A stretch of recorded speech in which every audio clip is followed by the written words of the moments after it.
C'est toujours très difficile de passer après les interventions d'Élodie qui sont toujours passionnantes et extrêmement riches. Alors, ce qu'on m'a demandé, et je vais reprendre des éléments qui ont été amenés par Élodie, ce qu'on m'a demandé, c'est d'un point de vue juridique de voir deux choses, d'où le fait que ce soit en deux temps. D'abord, de voir d'un point de vue juridique du côté des personnes aidées, et puis après, d'un point de vue juridique du côté des personnes qui aident. Alors, je vais commencer par le premier point. Avant de commencer, je voudrais vous faire comprendre quelque chose qui est... Parce que la logique juridique est une logique haute, voilà, il faut rentrer dedans, il faut avoir l'habitude. Je pense que dans cette salle, je ne pense pas me tromper, tout le monde a plus de 18 ans. S'il y a quelqu'un qui a moins de 18 ans, lève la main. Non. Donc nous sommes tous majeurs. Et ça va de 18, 19, 20 pour les étudiants, un peu plus pour nous. Or, le problème qui va se poser ici, c'est que quand une personne majeure, quel que soit son âge, parce que l'aide peut venir beaucoup plus tôt aussi, ce n'est pas forcément ces aides des majeurs, ces aides juridiques, ça peut être à 30 ans parce qu'on a eu un accident sur l'autoroute et qu'on ne peut plus se débrouiller tout seul. Donc ne pensons pas l'aide aux personnes majeures simplement pour les personnes dites âgées. Ça peut être aussi parce qu'une personne est née avec un handicap lourd, ce n'est pas parce qu'elle va avoir 18 ans que ça va aller mieux. Donc, l'aide à ces personnes, ça peut être certes pour les personnes âgées, mais ça peut être à n'importe quel moment de notre vie après 18 ans. Or, le problème qui se pose, c'est que quand on a 18 ans, vous et moi, nous avons tous nos droits. Les mesures de protection sont toujours des mesures qui vont, pour nous aider, empiéter sur nos droits. C'est-à-dire qu'on va nous enlever certaines choses, certains points, certains actes que nous pouvons faire pour les transférer à une autre personne, et on va voir lesquels, professionnels ou non professionnels, parce qu'un juge aura estimé que nous ne pouvons plus le faire nous-mêmes. Donc la question de la protection des majeurs, le droit est toujours d'une prudence absolue, parce que soyons clairs, si on est en train de vous dire que tout à l'heure, on va vous enlever un droit, vous n'apprécieriez pas, moi non plus d'ailleurs. Donc, il va falloir mettre des mesures de sauvegarde, voir quand c'est vraiment nécessaire. Or, nous avons 5 mesures de protection pour les majeurs. Je vais vous les expliquer rapidement, mais je vous explique en quoi elles ont été totalement modifiées il y a peu de temps. La sauvegarde de justice, la curatelle, la tutelle, le mandat de protection future, l'habilitation familiale. Je vous explique. Jusqu'à ces dernières années, je ne vais pas rentrer dans les détails des lois, il n'y avait que 3 mesures de protection. Les 3 premières, sauvegarde de justice, curatelle, tutelle. Il y a un problème, on va trouver le juge met une mesure de protection. Et puis, il y a quelques années, pas très longtemps, les parlementaires ont réfléchi sur 2 autres mesures, donc étaient des mesures annexes, en plus des vraies mesures, des mesures sérieuses, si je puis dire, le mandat de protection future et l'habilitation familiale. Le mandat de protection future, et je vais vous en parler, c'est en fait vous et moi, dès qu'on a plus de 18 ans et qu'on se dit, il y a peut-être un moment où j'aurais besoin qu'on vienne m'aider, plutôt que d'attendre que les autres le fassent et qu'on passe par un juge, moi je m'organise tout seul, et je vais vous l'expliquer, je m'organise et je trouve quelqu'un, je trouve mon aidant officiel à l'avance. Par rapport aux mesures sérieuses, si je puis dire, les 3 premières, c'était vraiment le truc en plus. L'habilitation familiale, on va le voir. Or, j'insiste sur un point, c'est que le droit ces dernières années a complètement changé, c'est-à-dire que ce petit truc complètement annexe, le mandat de protection future, dans les textes, c'est la première mesure. C'est-à-dire que pour le droit, parce qu'on s'est organisé à l'avance, eh bien ça, c'est ce qui doit primer sur tout le reste. Donc ça, c'est extrêmement important.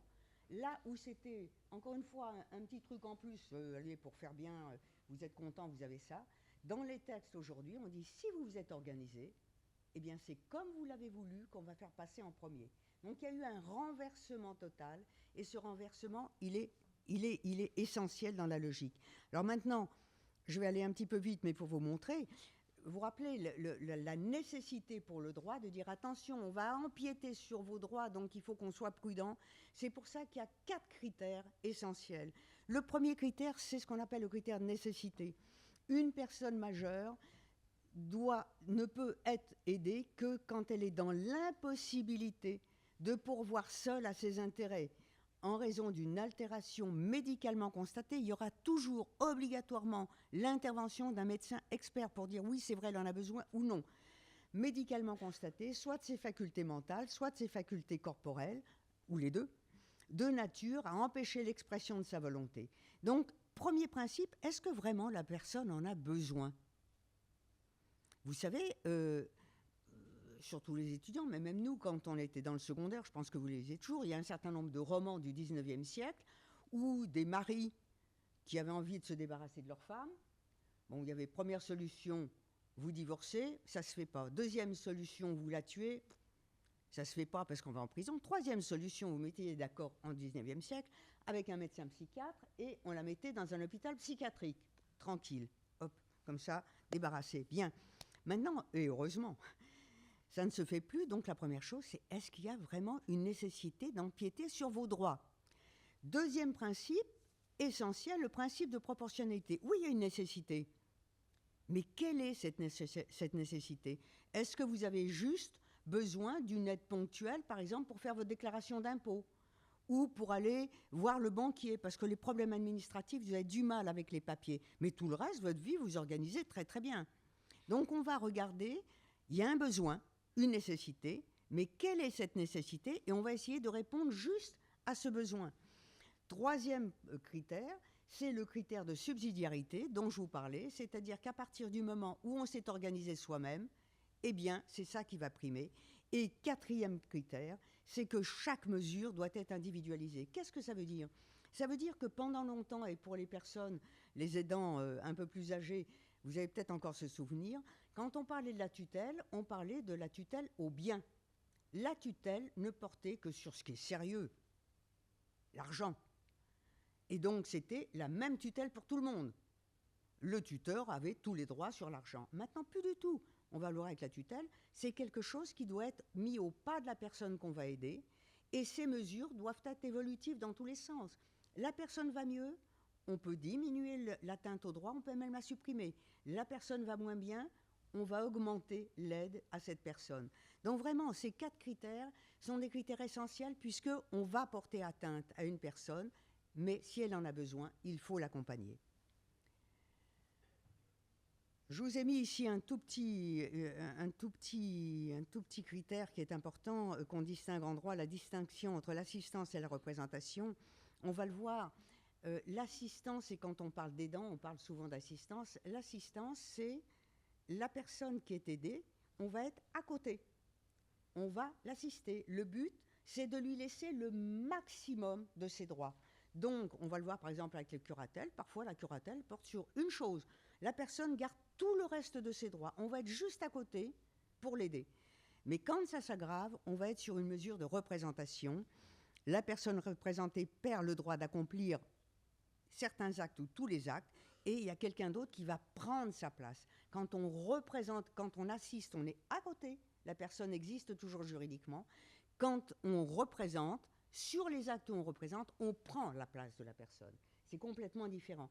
Donc, il faut garder ça parce que passer de l'assistance à la représentation est quelque chose de lourd pour la personne représentée, puisqu'elle va perdre un certain nombre de droits. Alors, je vous ai mis très rapidement qui peut demander une mesure de protection, toutes les personnes autour. Mais ce qui est important, c'est que depuis ces textes récents, il y a quelques années, la personne majeure elle-même peut prendre l'initiative de demander une mesure de protection.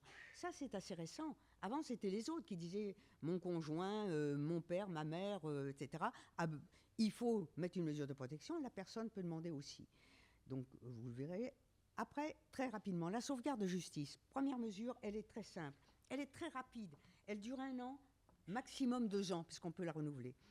Il y a 2 hypothèses. La première hypothèse, c'est que quand on fait une demande de mesures plus graves, une tutelle, une curatelle, en moyenne, il faut attendre, parce que les juges des tutelles ont environ entre 1200 et 1500 dossiers à traiter.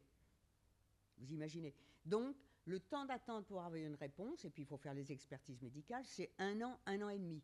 Or, une personne, en raison, par exemple, d'un accident de la route, peut avoir besoin tout de suite, immédiatement, d'une mesure de protection. Pourquoi? Parce que, en particulier, quand cette personne a des responsabilités dans une entreprise ou est un artisan à une entreprise, on a peur que des tiers, par exemple des créanciers, n'abusent de la situation parce que la personne est fragile, elle est vulnérable. Donc tout de suite, on va mettre une mesure qui va être rapide, qui va être en attente d'une autre mesure. Elle est rapide. On a parfois des cas où la personne elle-même, et je cite toujours cet exemple parce qu'on l'a suivi avec des étudiants en fac de droit, un chef d'entreprise sait qu'il va devoir être obligé de subir une intervention chirurgicale lourde. Donc il sait que pendant quelques semaines ou quelques mois, il ne va pas être en mesure vraiment de contrôler tout ce qui se passe. Il demande lui-même à être mis sous une mesure de sauvegarde de justice, c'est-à-dire que si pendant ce temps, des tiers, des personnes essayent d'abuser de ce qu'on va lui demander, lui faire signer des contrats ou des reconnaissances de dette, parce qu'il est sous une mesure de protection, on pourra les faire annuler. Donc, c'est la sauvegarde de justice, très courte, très rapide, et en attente en général d'autre chose. Curatelle-tutelle.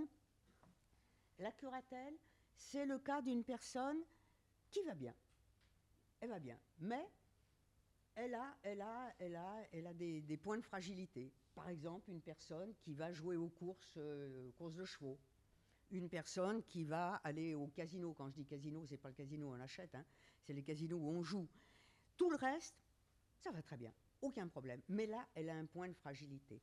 Donc la curatelle, on va mettre un curateur à côté d'elle, c'est-à-dire que on va, en fonction de son salaire, en fonction de son patrimoine, en fonction de là où son addiction est un peu forte, on va lui limiter les sommes qu'elle peut dépenser chaque mois.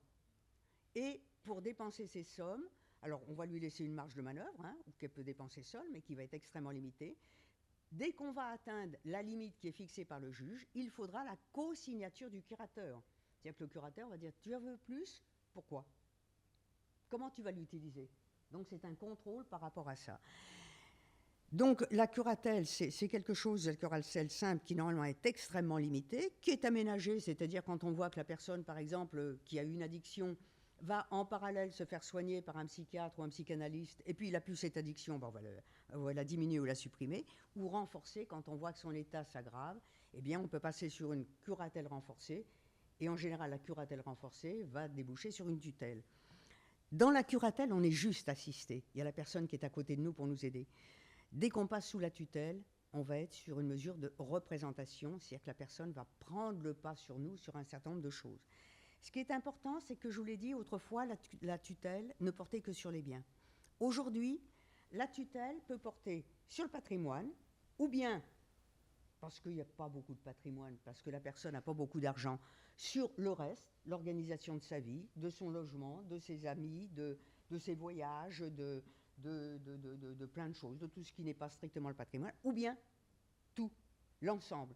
Quand une personne est placée sous tutelle et que le juge ne précise pas, ça veut dire que le tuteur est un tuteur global qui va intervenir sur l'ensemble de la vie. Les durées sont importantes, c'est-à-dire que la première durée, normalement, c'est 5 ans. Justement pour voir comment les personnes vont évoluer, comment elles vont s'adapter à cette mesure juridique d'aide à côté d'elles. Il y a des personnes qui vont très bien s'adapter, il y en a d'autres qui vont ne pas supporter d'avoir un curateur ou un tuteur à côté d'eux.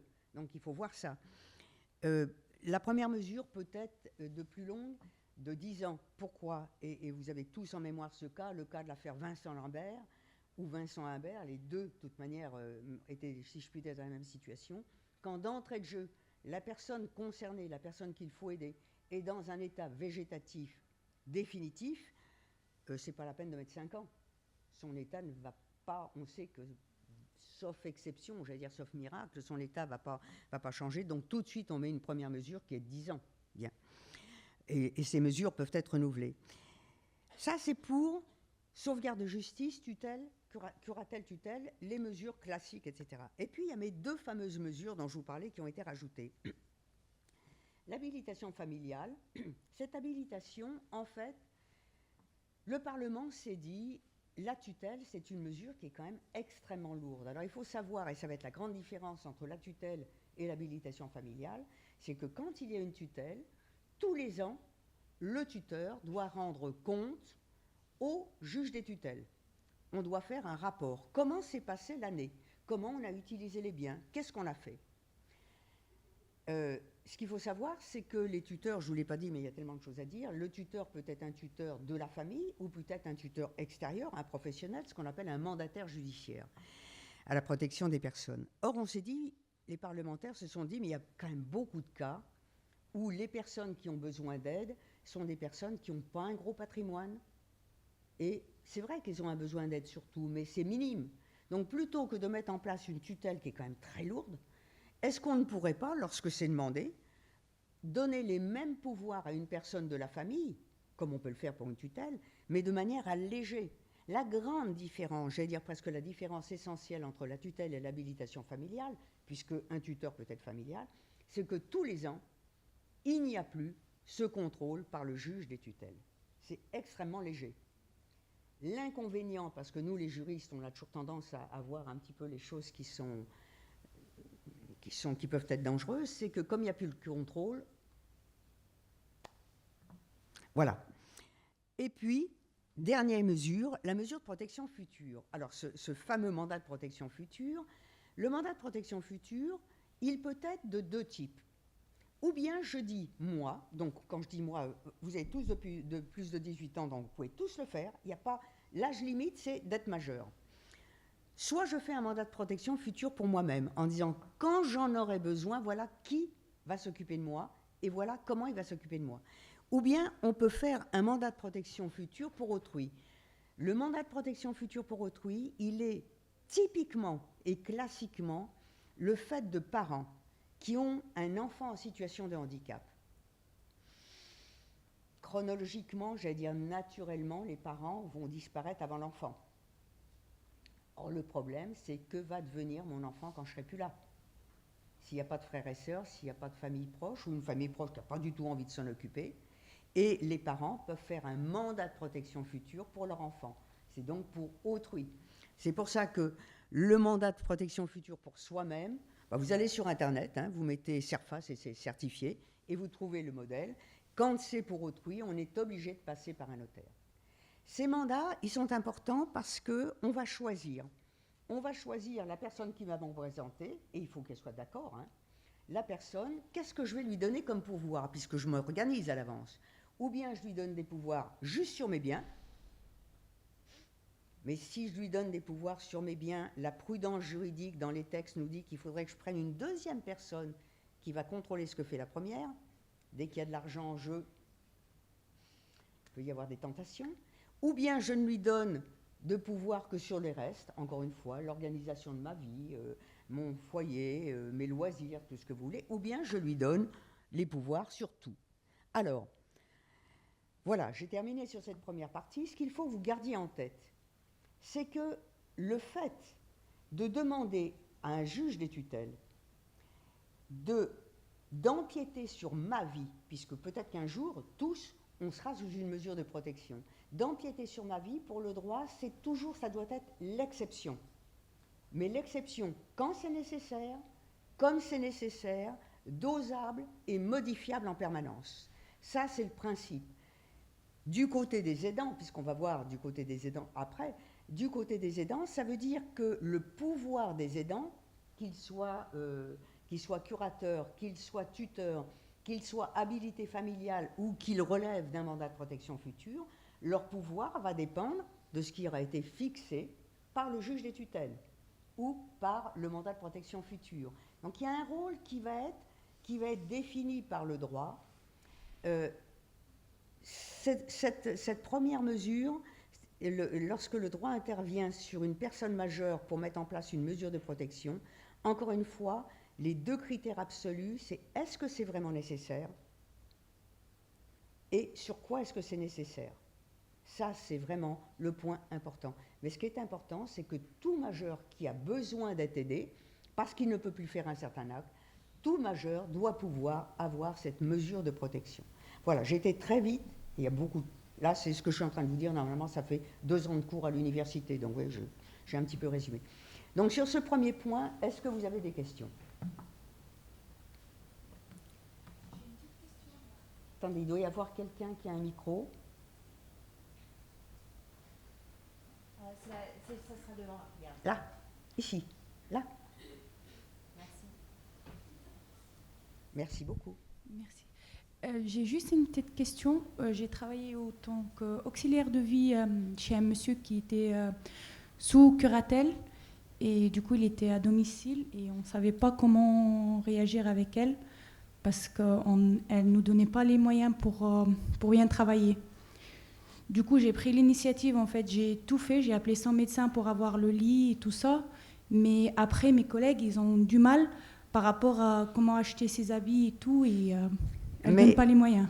Gardez le micro, parce que je vais vous poser des questions. Puisqu'elle était sous curatelle, c'est qu'il y avait un curateur. Sinon, elle n'était pas sous curatelle. Il y a forcément un curateur. Ouais. Parce que les questions que vous posez, en particulier les questions comment acheter telle et telle chose, c'est avec le curateur qu'il faut le voir. Et donc, la première chose qu'il faut faire, pour vous ou l'organisme dont vous dépendez, c'est de savoir qui est le curateur. Puisque si une personne est sous curatelle, elle a forcément un curateur. D'accord. Puisque le curateur, c'est celui qui va l'assister, qui va l'aider. Donc, on ne place pas quelqu'un en curatelle, mais comme pour les autres mesures, s'il n'y a pas quelqu'un qui va être à côté, qui va avoir ses pouvoirs. Et donc, il faut savoir qui est le curateur. C'est ça la première question à avoir pour vous. D'accord. Et c'est avec le curateur qu'il faut voir. D'accord. La difficulté, parce que là, ce que je vous dis, juridiquement est absolument exact. Humainement est absolument exact. Mais la vie n'est pas forcément idyllique. Non. Hein, on est d'accord? Lorsque vous avez affaire à un curateur familial, ce qui peut se passer, et qui, pardonnez-moi, vous répétez pas ce que je vais dire. Hein. Non, c'est pas de la famille. Non, mais il peut être de la famille. Oui. Mais, par exemple, c'est le fils, sauf qu'il travaille à San Francisco, c'est le curateur, mais ça va être un petit peu difficile d'avoir le contact avec lui. Et ça, si vous voulez, pour le juge, de donner une curatelle à quelqu'un qui est très très loin, et c'est des cas réels que je vous cite, pour les personnes qui sont autour, c'est extrêmement difficile. Maintenant, vous avez l'autre hypothèse, c'est un mandataire judiciaire, donc un professionnel d'une association. Oui. Et là, la difficulté, parfois, c'est que les mandataires judiciaires, eux-mêmes, ont tellement de dossiers qu'ils ne répondent pas. Oui. Mais ce qu'il faut savoir, pour vous, la première chose, c'est qui est le curateur pour prendre contact avec. D'accord. C'est ça. C'est vraiment le premier point. Si vous ne faites pas ça, vous vous en sortirez jamais. Et il y a forcément un curateur. Le problème, c'est qui et où. Oui, je vais dire à mes collègues. Voilà. C'était bien enrichissant.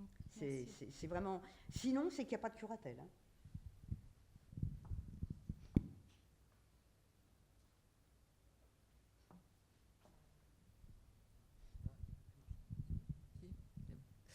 Moi, j'aurais une petite question, savoir si une question. personne peut elle-même se mettre sous tutelle pour se protéger de ses enfants, admettons. Alors, c'est pour ça que je vous ai mis sur une des diapositives qui peut demander les mesures de protection. Je vous ai mis en premier la personne elle-même. Mais on ne se met pas sous tutelle, sous curatelle.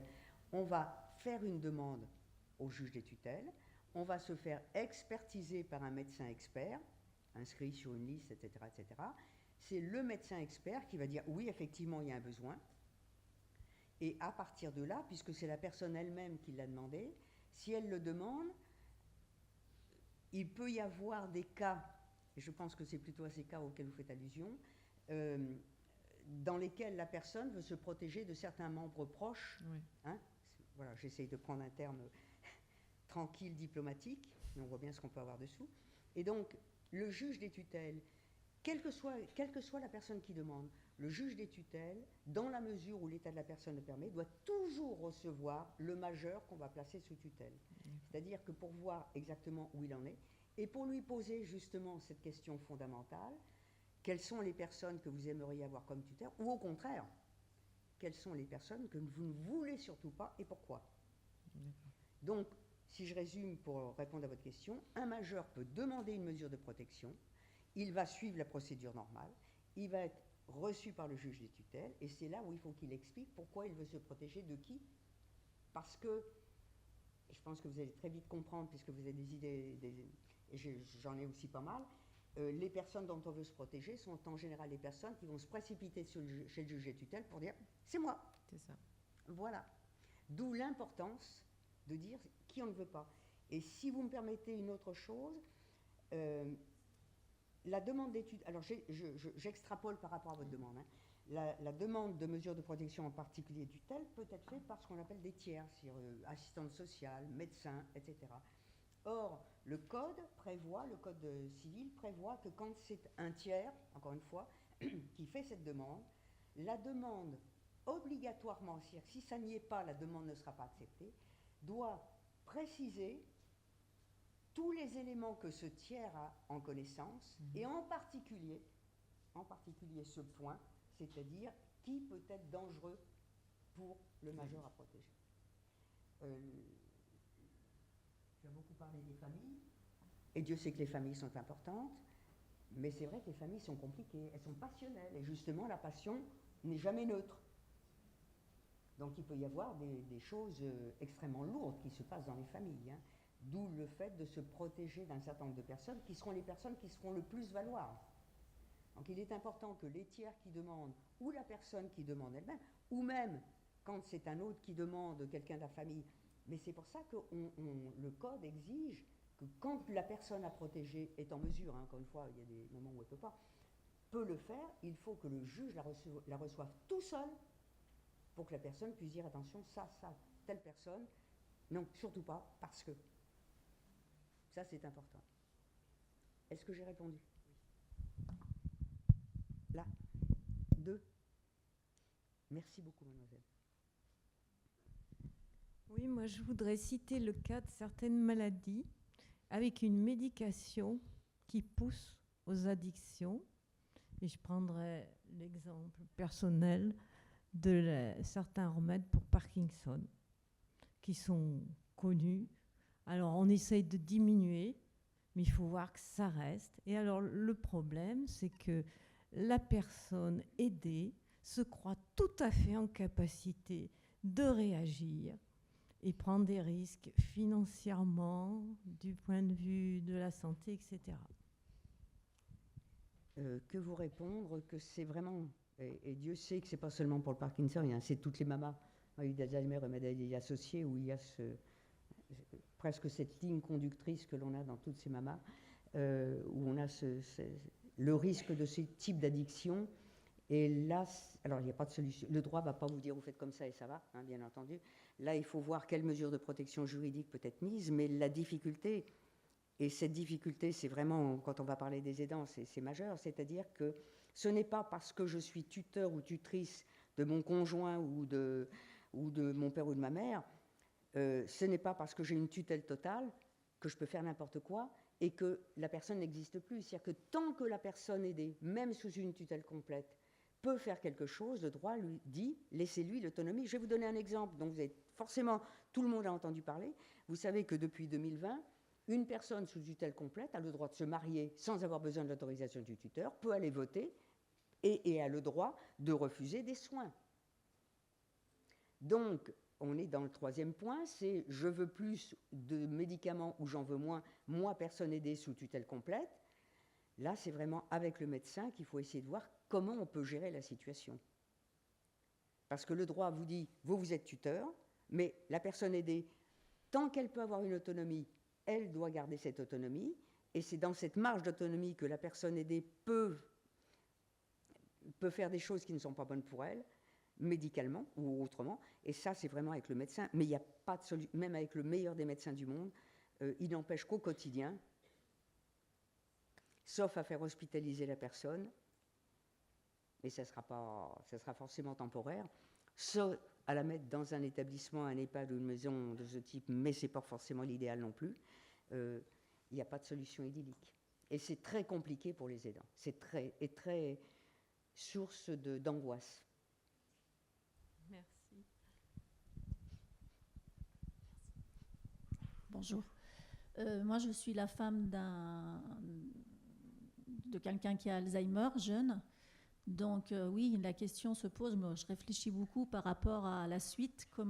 Qu'est-ce que je fais? Est-ce que curatelle, tout ce que vous Parce avez que pour dit? l'instant, votre conjoint n'est sous aucune mesure de protection. Aucune. Est-ce que, pardon, vous avez dit jeune, si je ne voulais pas répondre, vous ne répondez pas, quel est l'âge de votre conjoint? Il a 58 ans. Ah oui, il est jeune. Par rapport à cette maladie, bien sûr. Oui. Et donc, quelle est votre question? Ben à quel moment on fait appel à tous ces droits, à sauvegarde, justice, tutelle? Alors, Je ne sais pas comment faire. J'aurais tendance à vous dire, la première chose, me semble-t-il, hein, la première chose qu'il faudrait voir, c'est d'en discuter avec votre conjoint. Est-ce que, non mais, ou pas, c'est-à-dire, est-ce que le fait d'avoir une mesure de protection pour votre conjoint, c'est inenvisageable? C'est hors de question. Ou au contraire, une mesure de protection avec vous, une habilitation familiale, une tutelle par vous. Donc c'est peut-être ça le premier point, c'est déjà sur le principe et avec qui serait-il d'accord ou pas pour avoir une mesure de protection. Et à quel moment? Alors, à quel moment? C'était le troisième point parce que c'est le plus compliqué, donc je me le gardais pour la fin, oui. Pendant ce temps-là, j'avais la moitié du cerveau qui travaillait pour essayer de vous répondre. À quel moment? Il y a deux façons de faire. Les jurys sont très binaires, donc c'est normal, il y a deux façons de faire.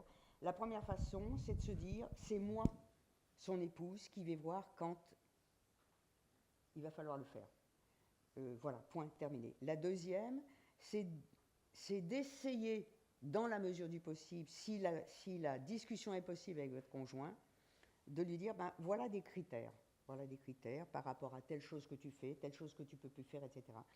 Et de faire une liste à l'avance, hein, comme on fait parfois avec certaines personnes atteintes de pathologie. Ben voilà les critères. Ben tu vois, je dis n'importe quoi, hein, comprenez bien. J'ai 5 critères. Quand il y a 3 critères que tu ne pourras plus faire, je ferai une demande de mesure de protection. La personne le sait à l'avance. Alors c'est possible ou c'est pas possible, hein. Attends, je ne suis pas en train de vous dire c'est comme ça.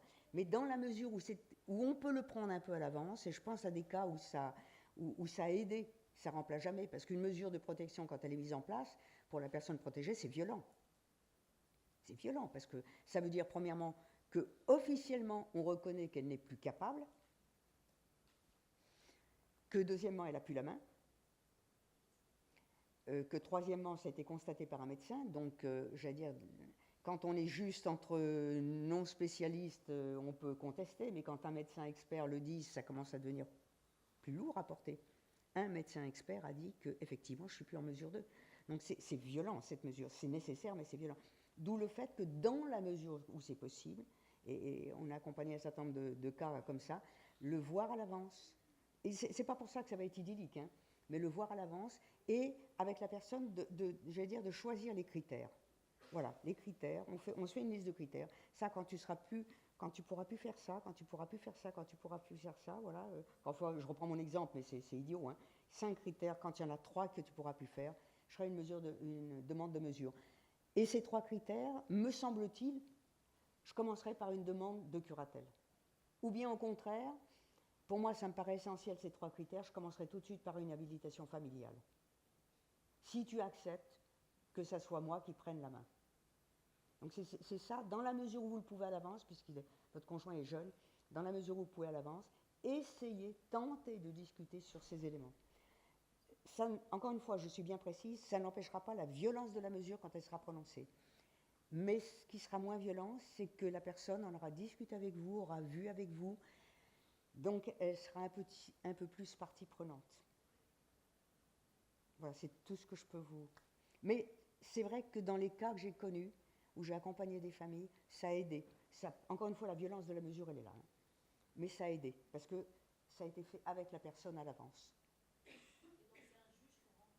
Juge des tutelles. Enfin, qui a un autre nom beaucoup plus compliqué maintenant, mais bon, personne ne veut utiliser ce nom parce qu'il a la rallonge comme ça, donc on garde juge des tutelles. Donc un juge du tribunal judiciaire. On n'est pas au tribunal administratif. Est-ce que j'ai répondu un peu à votre question, madame ? Mais c'est très compliqué. Et pour vous, c'est encore plus compliqué parce que vous savez que ça va arriver. Donc comment je fais à l'avance ? Il est pris en charge médicalement déjà ?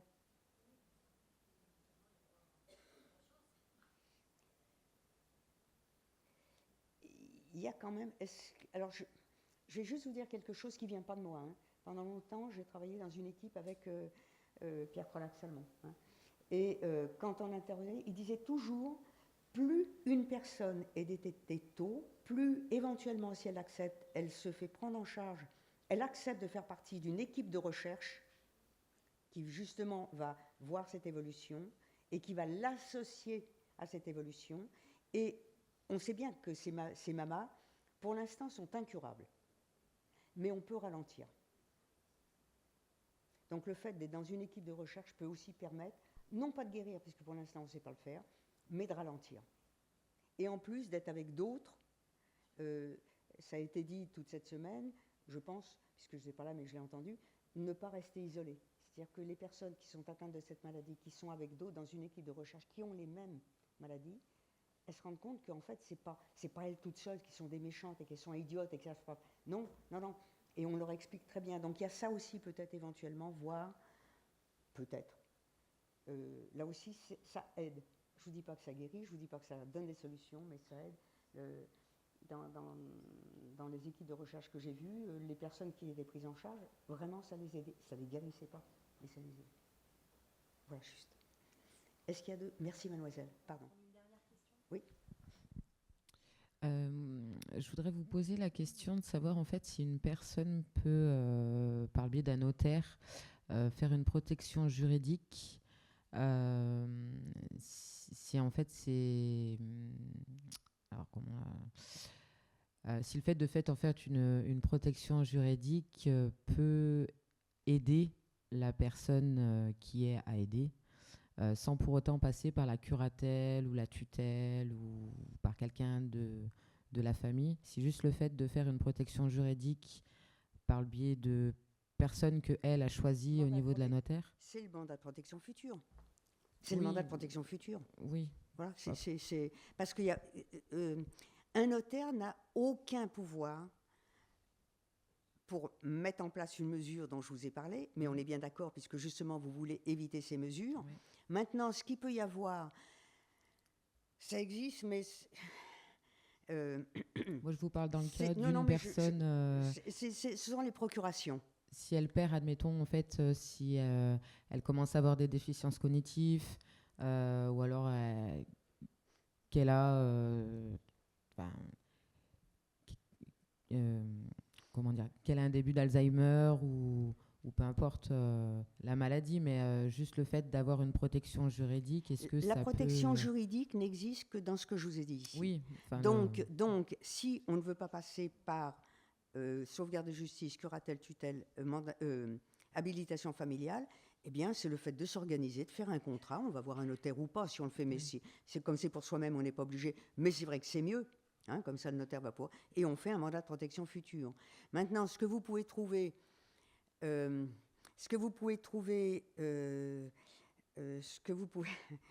cherche à être le plus diplomate possible. Ce que vous pouvez trouver aussi, ce sont des procurations. C'est-à-dire, par exemple, la personne qui commence à avoir ces troubles peut avoir besoin d'aide uniquement sur la gestion de ses comptes bancaires. Elle va faire une procuration à quelqu'un en qui elle a confiance et qui va pouvoir gérer à sa place. Ça sera juste là-dessus. Donc, ça sera une protection là-dessus. Il faut juste... Tant pis, je suis plus diplomate, hein, donc pardonnez-moi, je suis cash. Il faut juste être sûr de la personne à qui vous donnez le mandat sur vos comptes bancaires. Tout à fait. Voilà. Il y a 2-3 choses comme ça. Mais par exemple, on ne peut pas donner de procuration pour faire sa déclaration d'impôt. Oui.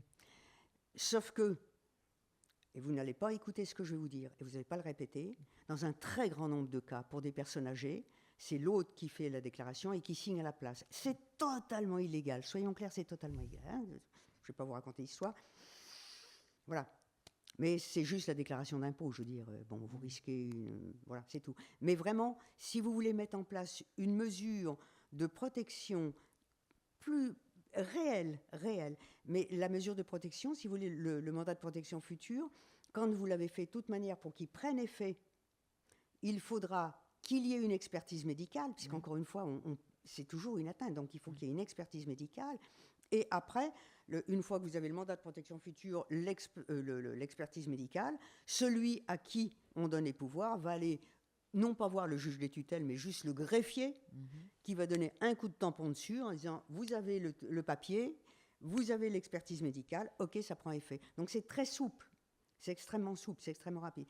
C'est vraiment ce moyen le plus efficace quand on ne veut pas passer par une mesure plus lourde, c'est le mandat de protection future. D'accord, merci.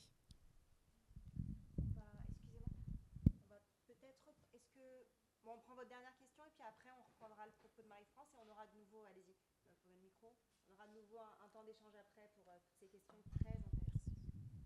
Bonjour Madame Calu. Bonjour. Juste une question par rapport aux gens qui sont sous protection totale. On est bien d'accord. Tutelle totale. Voilà. Oui. Vous avez parlé des 3 lois tout à l'heure, de la loi de 2002, la loi de 2005. Ça n'a rien à voir. Oui, ça n'a rien à voir. Mais ma question, elle est-ce que sous tutelle, on est bien d'accord que ces personnes-là, quoi qu'il leur arrive, elles bénéficient toujours de ces mêmes lois? Elles ont les mêmes droits que tout le monde, même si elles sont sous tutelle ou... Est-ce que vous voyez ce que je veux dire? Oui, je comprends. Est-ce qu'elles bénéficient? Alors, elles ont toujours ces je vais droits-là? essayer de vous répondre le plus clairement possible. Si je ne vous ai pas répondu, vous me le dites. Hein, d'accord. Ok. Les lois qui ont été citées par Élodie, c'est la loi du 4 mars... Tu me dis si je me trompe. Hein. Chaque année, il y a à peu près 70 lois. Donc, bon. La loi du 4 mars 2002 sur le droit des personnes de tout malade, de tout, c'est pas son nom, hein, mais peu importe. Les lois de 2005 et 2016, c'est les lois sur la fin de vie. Donc, a priori, je dis bien a priori, vous allez voir où je mets des limites, a priori, toute personne, qu'elle soit sous tutelle ou pas, a le droit d'être prise en charge dans un établissement de santé, de recevoir, nous dit le Code de la santé publique, les meilleurs soins, les plus adaptés, etc. Ces droits généraux s'appliquent. Après, la question qui va se poser, c'est l'état cognitif de la personne qui est sous tutelle. C'est-à-dire que une personne qui est sous une tutelle totale et qui, d'un point de vue cognitif, n'est plus en mesure de s'exprimer ou de comprendre ce qu'on lui dit, c'est avec le tuteur qu'on va discuter. Une personne qui est en fin de vie, dont l'état cognitif est celui dont je viens de parler, eh bien, on va voir avec le tuteur. Donc, elle aura les mêmes droits, mais ce ne sera pas forcément les mêmes interlocuteurs. En revanche, vous savez, ça fait plusieurs fois, je sais que je me répète, pardonnez-moi, depuis, par exemple, 2020, une ordonnance de 2020, une personne qui est sous tutelle complète, dans la mesure, d'un point de vue médical, donc vraiment d'un point de vue médical, le médecin qui la prend en charge doit regarder si la personne donc, qui est sous tutelle complète, on peut parler avec elle, elle comprend ce qu'on lui dit, et elle est capable de dire oui ou de dire non.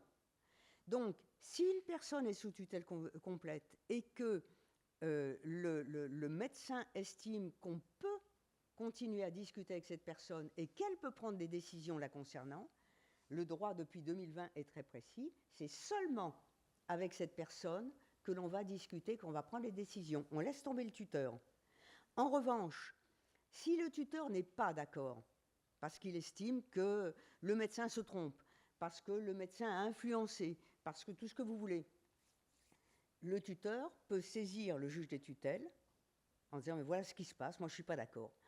Et le juge des tutelles, contrairement à ce qui se passait avant, parce qu'avant c'était le juge des tutelles qui devait prendre les décisions médicales, et les juges des tuteurs ont dit « mais comment voulez-vous qu'on prenne des décisions, c'est ridicule ». Donc aujourd'hui, le juge des tutelles, quand il y a un conflit sur un problème médical, il va dire simplement, d'après lui, qui va prendre la décision. Est-ce que parce que le médecin a dit que la personne sous tutelle complète était apte à le faire, il dira « je suis d'accord, c'est la personne qui va prendre cette décision ». Ou au contraire, s'il suit les arguments du tuteur, il dira « c'est le tuteur qui va prendre la décision ». Mais donc, si je résume ma réponse, les droits fondamentaux d'une personne sous tutelle, les droits fondamentaux médicaux, existent comme pour n'importe qui. Après, c'est leur mise en œuvre qui peut varier en fonction de l'état cognitif de la personne elle-même. Si elle n'est plus en mesure d'exprimer sa volonté, c'est le tuteur qui va prendre la main, puisqu'il le représente. Si elle est encore en mesure d'exprimer valablement, comprendre, dire oui, dire non, c'est elle toute seule. Et puis, le Code le prévoit, la personne qui est tout à fait capable de prendre les décisions et à qui on demande de prendre les décisions peut dire, par exemple, quand le tuteur est quelqu'un de la famille, je voudrais bien que le tuteur soit à côté de moi juste pour me donner son avis. Juridiquement, c'est possible aussi. La décision sera prise par la personne protégée, mais elle aura demandé l'avis de la tutelle. Donc vous voyez que le droit essaye de se mettre au pas de chacun. Donc en clair, c'est pas parce que quand je suis sous une tutelle complète, d'un point de vue médical, j'ai droit à tous les droits fondamentaux, comme les autres, fin de vie, pas fin de vie. Après, ça dépend de mon état cognitif. Est-ce que je suis encore en mesure, valablement, de prendre des décisions, de comprendre? Et voilà, c'est ça. Est-ce que j'ai à peu près répondu? Alors après, c'est du cas par cas. Hein. Après, c'est du cas par cas. Parce que là, c'est une mesure générale que je vous ai donnée. Après, il faut voir. Mais tout à l'heure, on peut avoir un temps d'échange, vous le savez, qui est prévu. Donc, si vous avez besoin, si vous avez des cas en tête, on les verra. Parce que là, on doit rester sur des choses plus générales. Je vous en prie. Je te laisse reprendre. Allez, on reprend. Un quart d'heure, 20 minutes, ça... Ah, mais si je suis trop longue, tu me le dis. Hein. Non, mais au contraire, si tu es maître du temps, donc c'est merveilleux. Vous voyez, là, on est typiquement, bougez pas, je vais vous mettre la première, comme ça vous allez comprendre. On est typiquement dans la première phrase. C'est-à-dire qu'on dit en France, actuellement, il y a entre 8 et 11 millions de personnes qui sont des aidants. On passe de 3 millions d'écart, mais en fait, c'est pire que ça, si je puis dire. C'est-à-dire que dans l'exemple précis, Élodie est mon aidante. Ben oui, tu es mon aidante. Bon, je suis navrée, tu es obligé de me prendre en charge, mais bon. Ce que je veux dire, c'est que juridiquement, même si je vous donnerais, vous voyez, je vous ai mis un exemple ici de proche aidant, le droit ne définit pas l'aidant. Parce qu'en clair, la notion d'aidant est extrêmement vaste. Une personne, et je pense à un cas précis, à côté de moi, des voisins, très âgés, ils ont un chien. Leurs enfants habitent loin. Eh bien, tant que je peux, je vais aller promener le chien. Voilà, mon seul rôle, c'est d'aller promener le chien. Je suis une aidante, mais limitée. Je suis une aidante. Mais leurs enfants vont les aider beaucoup plus. La notion d'aidante, c'est à chaque fois qu'on va, juridiquement, à chaque fois qu'on va apporter une aide à quelqu'un. Élodie est mon aidante. Maintenant, on va avoir, d'un point de vue juridique, 2 catégories d'aidants. Les aidants qui vont être répertoriés en tant qu'aidants, en raison d'une mesure qu'on va voir, et puis les autres, je veux dire comme moi qui vais promener le chien, je ne demande rien, je viens juste pour aider. Donc, ce qu'il faut bien garder en mémoire, c'est que la notion d'aidant, elle est extrêmement vaste. C'est pour ça qu'on n'a pas en droit, un aidant, c'est 2 points. Non, on n'a pas ça. Vous voyez, je vous ai mis ici une définition pour les personnes âgées. C'est quelque chose qui est très complexe. En plus, autre chose très importante, c'est que dans un certain nombre de cas, où il y a un aidant, un aidé, mais c'est beaucoup plus complexe que ça, c'est-à-dire que l'aidé peut aussi être l'aidant humain, l'aidant de l'aidé, l'aidé peut être l'aidant de celui qui l'aide, c'est-à-dire que la personne aidée peut avoir encore un rôle très fort, un rôle intellectuel, un rôle humain, qui va aider celui qui l'aide.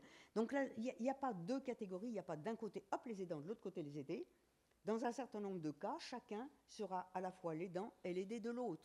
Donc cette notion, elle est très vaste. C'est pour ça que ce que je vais vous dire en droit, vous allez voir, on va toucher des éléments qui sont parfois un petit peu difficiles. Donc, simplement, pour les aidants répertoriés, si je puis dire, il va y avoir 3 catégories d'aidants. Les aidants auprès des personnes âgées, auprès des personnes en situation de handicap ou auprès des malades. Et en général, dans les textes, quand on parle de malades, on parle de maladies chroniques. Hein, les mamas en font partie. Les aidants peuvent être familiaux ou pas, etc. Et puis, je vous ai dit, parce que tu as parlé très juste titre de la notion politique, qui est particulièrement importante, c'est pour ça que je vous ai mis juste 2 éléments. Il y a une nouvelle, entre 2020 et 2022, le gouvernement avait mis en place une stratégie pluriannuelle pour la prise en charge des aidants, qui est en train d'être revue en 2023. On a dit qu'elle allait être mise en place, cette nouvelle stratégie, mais bon, on est déjà début octobre, hein, mais ça va arriver. Et puis surtout, c'est pas vieux, à l'Agence régionale de santé, il y a 2 jours, on en parlait, il y a les fameuses PPG dont vous avez peut-être entendu parler, la fameuse politique prioritaire du gouvernement, où il y a 150 mesures, et dans les 150 mesures, il y a une mesure sur les aidants, sur la prise en charge des aidants. Donc, d'un point de vue politique, la prise en charge des aidants est quelque chose qui fait partie des politiques prioritaires du gouvernement. Alors, qu'est-ce que ça va donner après? Ça, je ne peux pas vous dire. Et puis, il y a un fameux guide, je vous ai mis ici des fiches repères qui peuvent vous aider par rapport à ça. Alors, Je vais juste, je vais juste lister avec vous un certain nombre de mesures qui peuvent aider les aidants. Alors, tu en as parlé, la plus connue, c'est le congé de proche aidant, et puis le répit. Le congé de proche aidant et de présence parentale, c'est quand un aidant, ça peut être un enfant, ça peut être aussi un conjoint, a besoin de s'arrêter pour aider donc l'une des 3 catégories, personnes âgées, personnes en situation de handicap ou personnes malades, comment faire par rapport à son employeur. C'est le fameux congé de proche aidant. En perte d'autonomie, ce congé permet de s'arrêter en fonction de... Alors, ce qui est compliqué, c'est que... Enfin, ce qui est compliqué, et heureusement d'ailleurs, c'est que vous savez que dans tout le secteur privé, c'est-à-dire ce qui ne dépend pas de l'administration, dans tout le secteur privé, les mesures sociales, dont ces mesures, vont dépendre des conventions collectives. Donc, je ne peux rester que sur des choses un peu générales, parce que ça va changer d'une convention collective à l'autre. Mais s'il n'y a rien, ça va être 3 mois maximum, donc ce qui va être le minimum vital, si je puis dire, 3 mois maximum renouvelables dans la limite d'1 an sur l'ensemble de la carrière de l'aidant. Et puis le congé de présence parentale.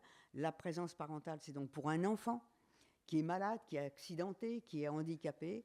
Et là également, ce sont les conventions collectives, mais c'est un congé qui peut aller de 310 jours sur 3 ans, etc. Bien, donc on a ces mesures. Comment, lorsque je travaille, je peux m'arrêter pour prendre temporairement, pour prendre en charge quelqu'un. Ce qu'il faut savoir, et qui ne fait pas partie des listes sur les aidants, c'est que, par exemple, on peut négocier avec son employeur un travail à temps partiel. On va négocier un travail à temps partiel, ce qui veut dire que la partie où je ne vais plus travailler, je dis n'importe quoi, par exemple le vendredi, ce qui fait vendredi, samedi, dimanche, je vais pouvoir m'occuper mieux de la personne dont j'ai la charge. Et qui ne fait pas partie des aidants, puisque toute personne peut demander un travail à temps partiel. Mais c'est quelque chose aussi qui se négocie. On va voir, et c'est là où tu en as parlé, Élodie, les fameuses plateformes d'accompagnement et de répit. Actuellement, il y en a environ 250, financées par les ARS, etc. Ce qui a été dans un rapport de l'Inspection générale des services de 2022, donc l'IGAS disait que le problème de ces plateformes, entre autres, parce qu'il y a beaucoup d'autres choses, c'est que leur statut était un statut juridiquement difficile, puisqu'elle n'avait pas de statut propre, elle devait s'appuyer sur un établissement médico-social, mais n'avait pas véritablement de statut par elle-même. Donc l'IGAS disait, attendez, c'est tellement important, il faut qu'elles aient un statut, comme ça elles seront autonomes, ça sera bien mieux.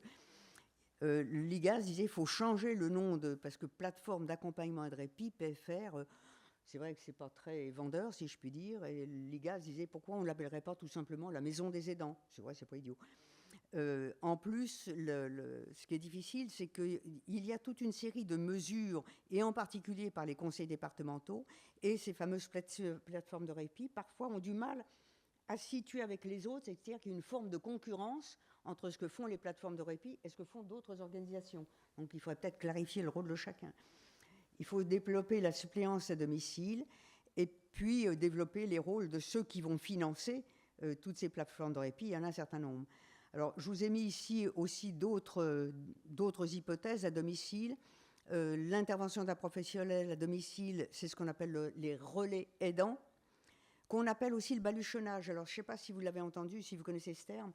Le terme de baluchonnage vient du Québec, parce qu'en fait, le baluchonnage vient du Québec, et vous savez qu'ils ont des mots d'ancien français très, très intéressants, et quand vous allez sur Internet et que vous voyez le baluchonnage, c'est parce que quand vous allez aider quelqu'un à domicile, eh bien, vous allez prendre son baluchon sur votre épaule pour l'aider. Donc, on appelle le baluchonnage, qui sont encore des mesures un petit peu expérimentales, des gardes itinérantes de nuit, des forfaits temps libres, etc., des répits parentaux à domicile, des mises en place de... Alors, ça aussi, mise en place de soutien psychologique et de formation, la fameuse allocation journalière de proche aidant, qu'on peut demander sous certaines conditions, l'accueil familial, il y a il y a des systèmes de répit qui ne sont pas dans les plateformes de répit, mais qui sont dans des familles qui sont habilitées à devenir familles aidantes pour les aidants, famille de répit aidante. C'est-à-dire que l'aidant ne va pas aller dans une plateforme, si je puis dire,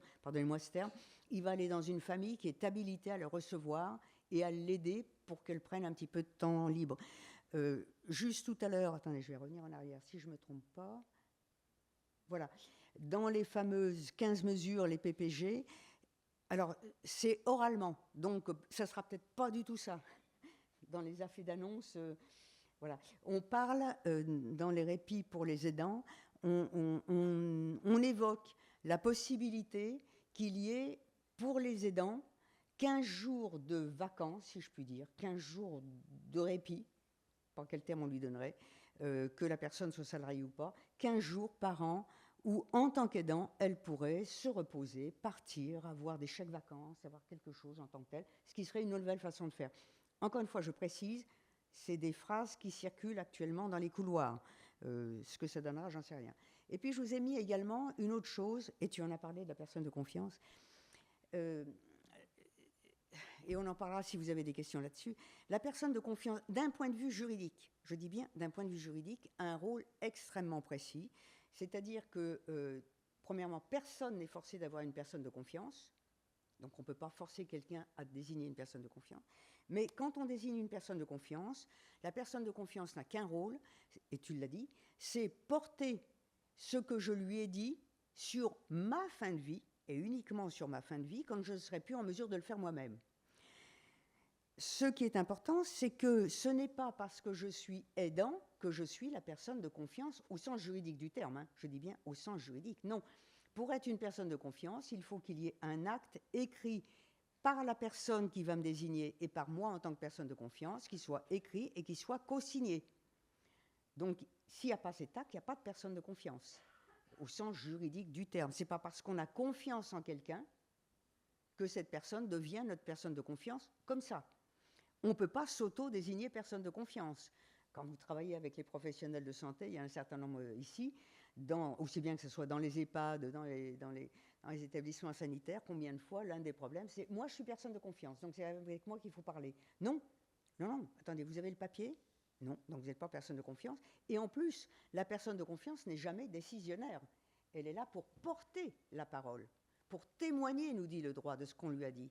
Donc, un autre critère important, si vous vous désignez une personne de confiance ou si vous êtes désigné, on vous demande de devenir la personne de confiance, une fois que vous savez si vous êtes d'accord ou pas, demandez ce que la personne voudrait que vous disiez. Parce qu'être une personne de confiance, si on ne vous a pas dit ce qu'on voulait, puisque vous n'êtes là que pour témoigner de ce qu'on vous a dit. Si on ne vous a rien dit, eh bien, c'est un peu difficile.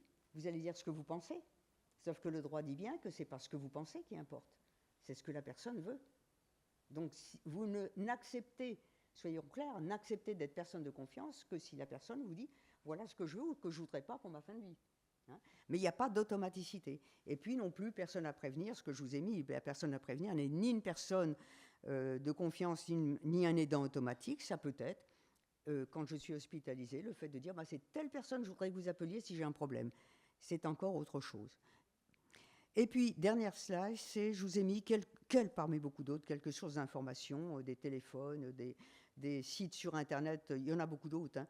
Je vous ai mis, vous n'êtes pas loin de Lyon, il y a aussi, Lyon est en train de mettre en place le premier guichet unique des aidants. Il semble, nous dit la métropole de Lyon, c'est toujours très difficile, que c'est la première ville de France et la première métropole qui est un guichet unique par rapport à tout ça. Voilà. Je suis dans mon temps. Parfait. Impeccable. Merci. Voilà, donc est-ce que vous avez quelques questions sur ces problèmes d'aidants? Donc là, on a, comme annoncé, on a un temps d'échange. Hein, mais pour toutes les deux? Pour toutes les deux, bien évidemment, mais j'imagine qu'il y aura beaucoup de questions jusqu'à 12h30. Et on se laissera juste 2-3 minutes pour que je vous livre quelques points de synthèse finalement sur tout ce qui a été dit, notamment par toi, et puis vos questions. Ça permet de se remettre un petit peu les grandes lignes en fait de ce sujet-là. En tout cas, la parole est à vous et n'hésitez pas vraiment à vous saisir de la présence de Marie-France parce que souvent, et d'Élodie. Ouais, mais souvent il y a des questions très pratico-pratiques et du coup, je pense que ça peut être aidant pour le coup. Donc voilà. Donc on a une question sur le devant. Merci beaucoup, merci. Mesdames. Voilà.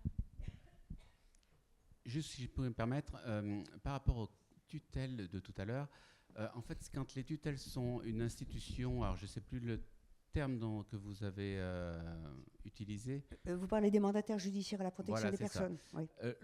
Il doit y avoir un coût forcément. Est-ce que le coût est légiféré? Enfin voilà, comment ça? Oui, alors je vais pas pouvoir vous donner la grille parce que vous avez... C'est en fonction du patrimoine de la personne qui est mise sous tutelle. C'est-à-dire que c'est un pourcentage. Alors on vous dit de telle somme à telle somme, de telle somme à telle somme, de telle somme à telle somme. Voilà, tout simplement. Le principe étant que la personne... Alors le mandataire judiciaire, lui, c'est un professionnel, mais quand c'est le tuteur ou la tutrice est familial, le principe, c'est que c'est gratuit. Est-ce que c'était votre question, monsieur? Alors après, sur le détail, allez sur Internet, parce que comme ça change tout le temps, en plus, je ne m'amuse pas à... Mais effectivement, c'est prévu par le droit.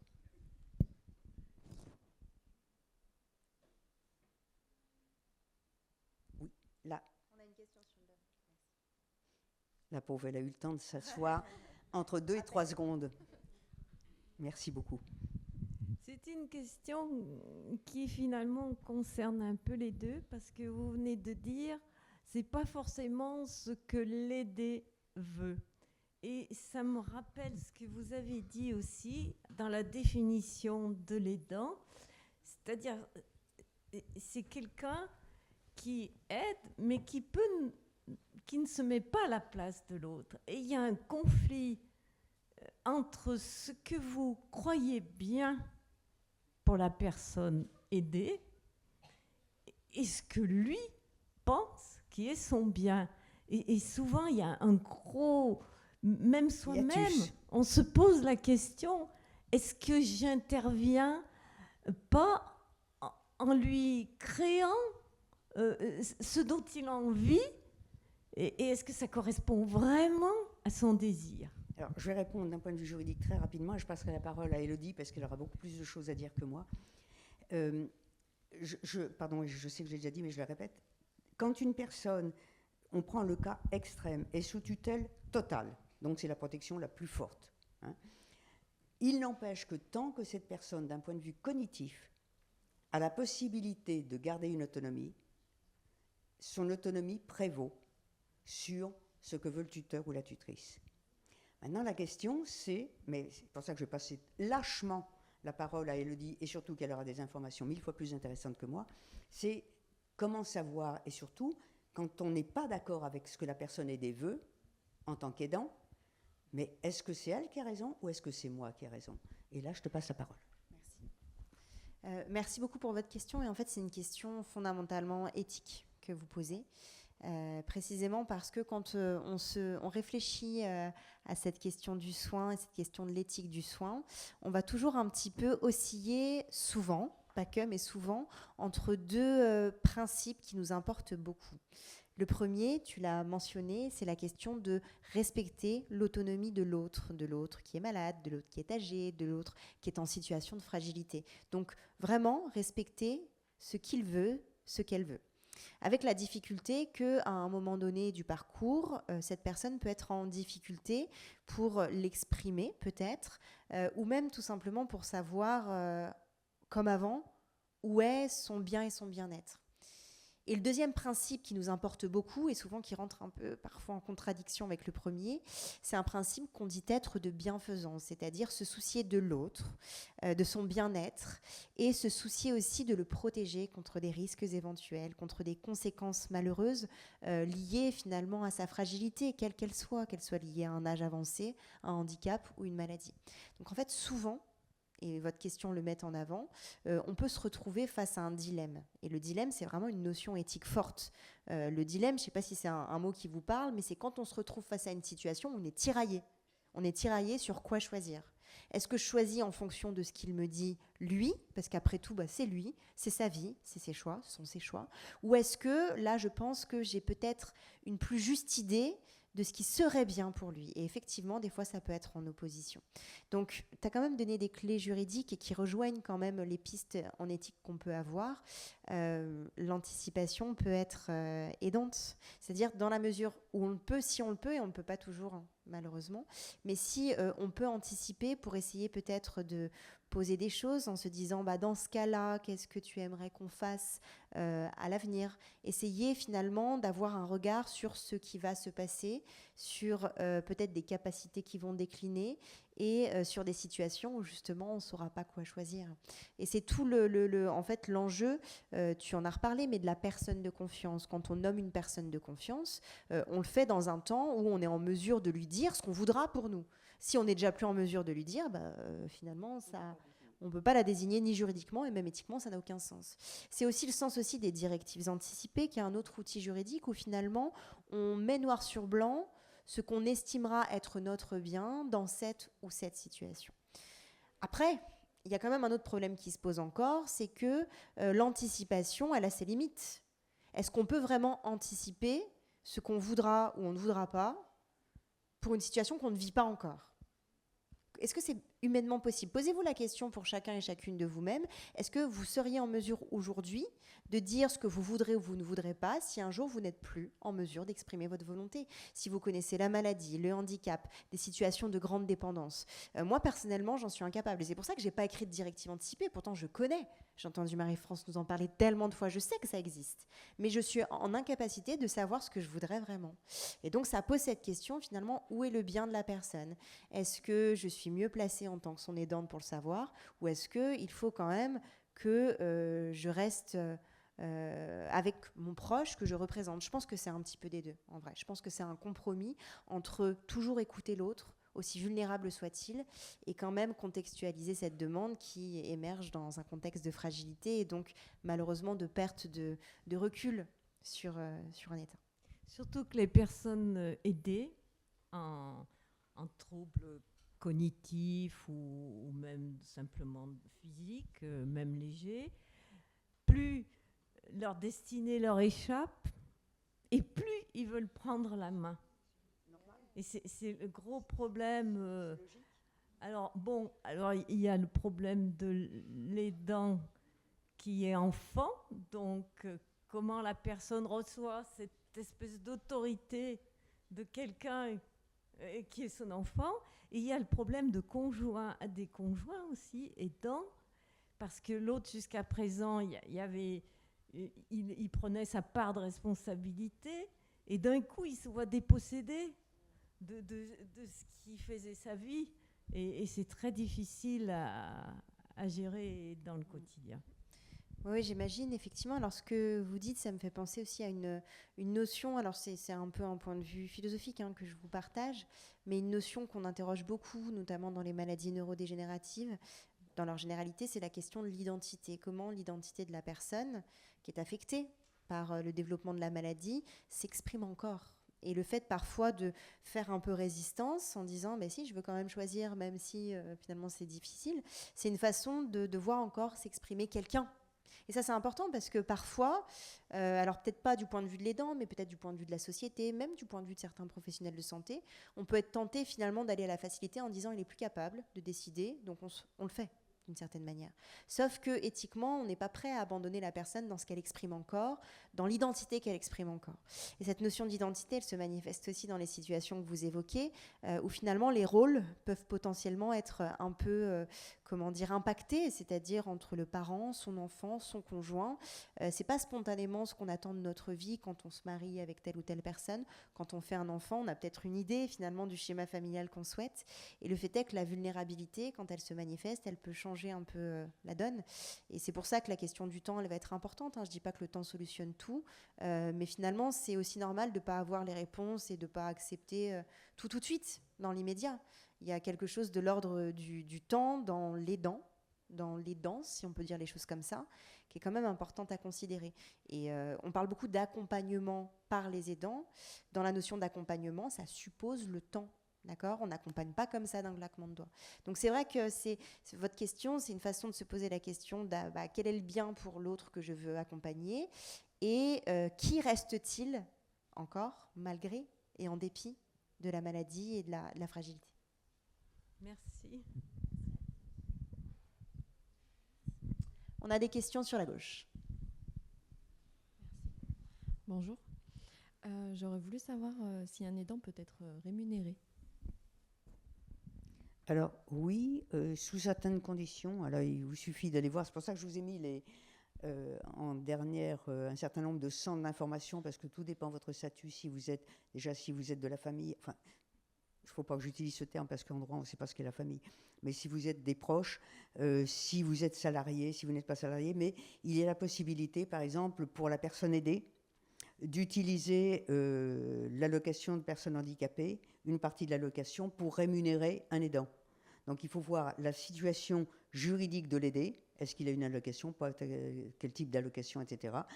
Voir également auprès des mutuelles, voir également auprès des financeurs, c'est-à-dire que ce soit la CAF, la Caisse d'allocation familiale, que ce soit les mutuelles, pour voir, mais c'est prévu la possibilité d'être rémunéré en tant qu'aidant si les conditions sont remplies par chaque financeur. Mais c'est prévu, c'est possible. D'accord, merci.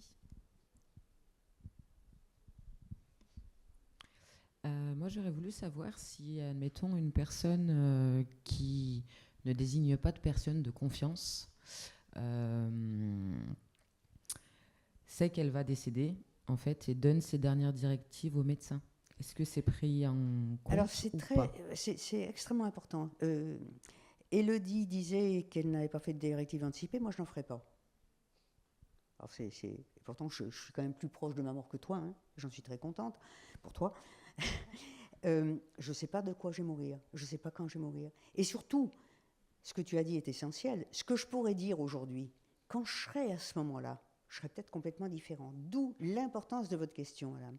C'est-à-dire que la personne ait fait des directives anticipées ou pas. Si une équipe médicale, quand je dis médicale, une équipe professionnelle, prend bien en charge un soignant, qu'est-ce que je dis, n'importe quoi, ils ont besoin aussi d'être pris en charge, un patient, l'important c'est la discussion qu'il va y avoir avec ce patient et le fait de reporter dans le dossier du patient ce qui a été dit. C'est-à-dire qu'on ne va pas dire à un patient, écoutez, de toute manière, allez, je vous donne une semaine, hein. Dans une semaine, vous n'êtes plus là. Non, on ne va pas s'amuser à lui dire ça, mais on va lui dire, et en particulier, quand je compagne beaucoup avec des équipes de soins palliatifs, où là, on sait que quand on rentre dans un service de soins palliatifs, 70% des personnes y décèdent. Alors les 30 autres, ce n'est pas parce qu'ils vont mieux, c'est parce qu'ils sont partis chez eux ou que le temps de prise en charge financière n'est plus là. Donc, ça veut dire qu'on va essayer de discuter tant que la personne le peut pour savoir ce qu'elle aimerait et ce qu'elle n'aimerait pas. Juridiquement, un jour ou l'autre, mais ça s'est déjà produit à l'étranger, il va y avoir un clash. Je vous explique le clash. Il y a eu un cas à l'étranger. Admettons, je fais des directives anticipées. Ces directives anticipées, on ne doit pas les ouvrir tant que je suis en état de parler, puisque le but, c'est qu'on discute. Bon, donc, ce que j'ai mis dans des directives anticipées, on n'en a rien à faire, puisqu'on peut discuter avec moi. Sauf que mon état s'aggrave, et on va ouvrir les directives anticipées. Or, que voit-on? Exemple, encore une fois, tant que j'ai pu parler, j'ai dit au médecin, surtout, vous faites le maximum, soignez-moi, et en plus, je donne une raison, parce que, vous savez, ma fille, c'est pas ma fille, hein, mais c'est parce qu'il y a un petit qui va arriver, je ne travaille pas de sacré, ma fille va accoucher dans 15 jours, je voudrais être là. Donc, je veux dire, c'est quelque chose de clair, de précis, etc. La personne tombe dans le coma. On ouvre les directives anticipées, et dans les directives anticipées, c'est noté, dès que je ne serai plus en mesure, je demande une mesure, alors c'est dans un pays où c'est possible, hein, je demande une mesure d'euthanasie. Qu'a fait le médecin dans ce pays? Immédiatement euthanasié. La famille a porté plainte contre le médecin, et dans ce pays, les juges ont dit « Ah, l'écrit prévaut sur la parole », bien que la parole ait été recueillie et notée dans le dossier.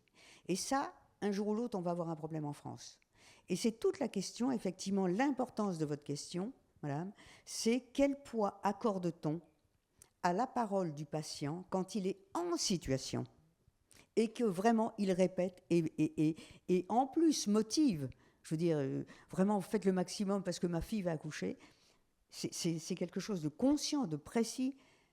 Quel poids va-t-on accorder à sa parole par rapport à un écrit qu'il a pu mettre dans les directives anticipées? Donc, si je n'ai pas de directive anticipée, ce qui est important, c'est dans la mesure où je le peux, c'est d'expliquer et de dire aux équipes qui me prennent en charge ce que je veux ou ce que je veux pas. Et ça, si l'équipe prend bien soin de moi, il doit le noter dans le dossier. C'est-à-dire qu'en cas de conflit, on va regarder dans le dossier ce qu'il y a et puis ça permet de suivre. Après, on verra bien. Mais quand il y a des directives anticipées, moi, j'invoque toujours d'un point de vue juridique en disant ce qui importe, c'est quand on est en situation. C'est ça qui doit, et que la personne est en état de le dire, et encore une fois, quand c'est motivé et que c'est réel, c'est quand la personne est... Mais pour l'instant, on n'a pas de jugement en France. Un jour ou l'autre, on aura un problème de ce type. Mais pour moi, et quand je dis pour moi, juridiquement, le poids de la parole de la personne est absolument essentiel, doit être recueilli par les équipes et doit être noté dans le dossier. Donc c'est très très important. Mais encore faut-il qu'on ose parler et que l'équipe prenne du temps. Vous savez comme moi que vous avez des médecins qui sont des taiseux. Et quand je dis des taiseux, c'est-à-dire qu'ils parlent peu, mais ils écoutent peu aussi. D'où l'importance des paramédicaux. Parce que le dossier paramédical, il est essentiel. Merci.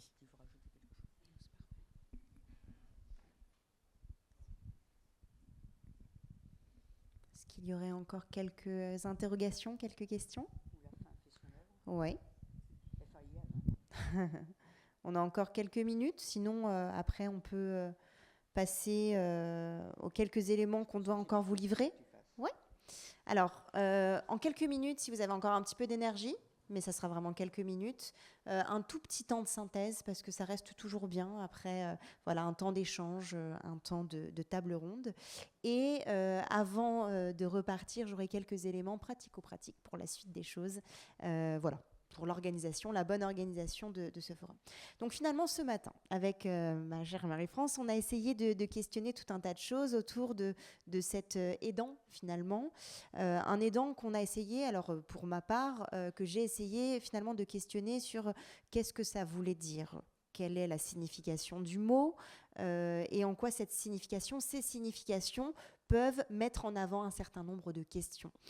C'est pour ça que ça me semblait intéressant de questionner avec vous l'aspect naturel de l'aidant. Aider est-il naturel? Aider son autre est-il naturel? Évident, spontané. La question de l'informel, quelle reconnaissance a-t-on finalement de l'aidant? Et le propos de Marie-France, c'était une façon d'illustrer les reconnaissances possibles, que ce soit juridiquement, économiquement, d'un point de vue organisationnel. Et la question du familial, où finalement on a vu qu'il y avait quand même beaucoup de choses qui pouvaient se poser comme question autour de la famille, que ce soit finalement peut-être les difficultés que cela peut impliquer, comme les facilités, et en tout cas ce que le droit pouvait venir réguler dans nos liens à la famille. Et on vient d'en avoir une discussion, notamment avec la personne de confiance, dont il faut questionner le rôle et la situation.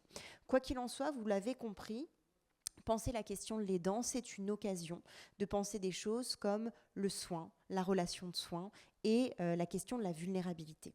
Alors justement, cette question de la vulnérabilité a été illustrée du point de vue du droit par une présentation et une interrogation, notamment des mesures de protection.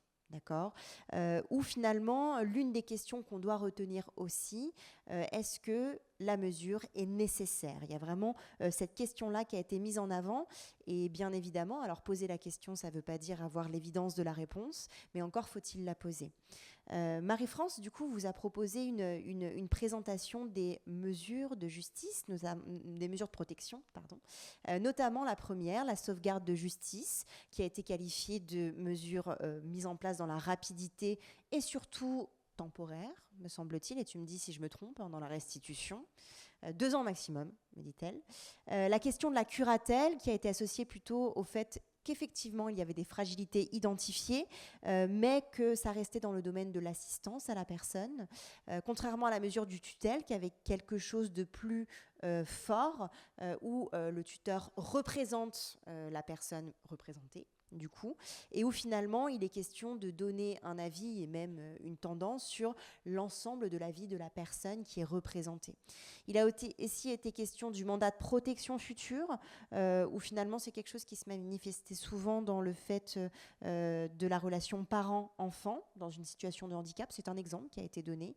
Et enfin, l'habilitation familiale, qui était peut-être la mesure la plus allégée, puisque elle ouvrait la possibilité de ne plus avoir ce contrôle annuel, notamment par le juge des tutelles. En tout cas, quoi qu'il en soit, 4 mots-clés tels que je les ai retenus pour ces mesures de protection de justice: la question de la nécessité, en quoi est-ce nécessaire, la question de la proportionnalité, la question de la subsidiarité et de l'individualisation. Et ce mot, il est aussi important d'un point de vue juridique que d'un point de vue éthique, parce qu'en mesure de réflexion sur l'aidant et en mesure d'organisation de la relation d'aide, il faut que ce soit toujours individualisé, parce que nous sommes des êtres singuliers et individuels, et qu'on ne peut pas calquer une décision sur tout un tas de situations vécues, puisque par définition, elles sont singulières. D'accord ? Donc ça va être important, et pour le coup, le droit le traduit bien, et la réflexion éthique est totalement raccord avec cet aspect-là. Tu as insisté sur le fait que l'assistance n'était pas la représentation d'un point de vue juridique. Assister et représenter, ça n'a pas le même niveau de force. Assister, c'est être là, avec une place un peu plus laissée à la personne qui est assistée. Représenter, ça a déjà plus peut-être de place, voire peut-être d'empiètement sur qui est la personne, en tout cas toujours dans ce souci de faire au mieux, hein, l'intention est là. Cette mesure de protection, il a été dit qu'elle devait être finalement dosable et modifiable, donc ça c'est important. A priori, à ce que j'ai compris, on peut revenir peut-être sur des mesures de protection, et ça c'est important. On peut ajuster, on peut adapter, il n'y a rien de définitif, c'est pas parce que ça a été acté à un moment donné du temps que ça n'est plus modifiable. Dans les échanges que vous avez mis un petit peu en avant, on a bien insisté sur le fait de savoir bien identifier les interlocuteurs. Si vous êtes professionnel de santé et que vous avez identifié qu'il y avait une mesure de protection de justice, identifions les interlocuteurs, les curateurs, les tuteurs pour faire au mieux et avoir les bonnes informations. La question a été posée, mais je me posais moi-même cette question-là, finalement. À partir de quel moment doit-on entreprendre ces démarches, finalement, de protection juridique ? Et ça pose une question bien plus large, hein, sur le moment opportun. Quel est le bon moment ? Quelle est la bonne occasion ? Quel est le moment le plus propice ? Et ça, c'est une notion profondément philosophique, finalement, de se dire à quel bon moment doit-on engager les choses. Et la question, elle est d'autant plus importante que tu l'as bien souligné, une mesure de protection, aussi bien organisée soit-elle, fera toujours un peu violence à celui qui l'a subie. Donc finalement, la question sur le moment, elle n'est pas accessoire. Elle va vraiment dans ce souci de considérer quel est le bien de l'autre. En tout cas, ça fait partie un petit peu de cela.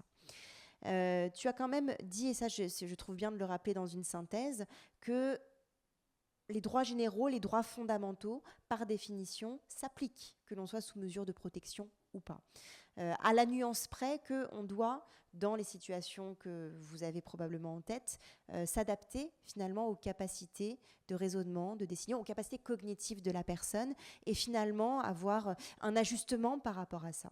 Mais ça n'empêche pas, cet ajustement n'empêche vraiment pas de considérer la personne telle qu'elle est encore, telle qu'elle s'exprime dans son identité de personne vulnérable, et ça c'est quelque chose qui est important. Donc tu as abordé aussi toutes les mesures qui pouvaient exister dans les relations d'aide, et tu as parlé de la réciprocité de la relation d'aide, ça c'est quelque chose qui est important.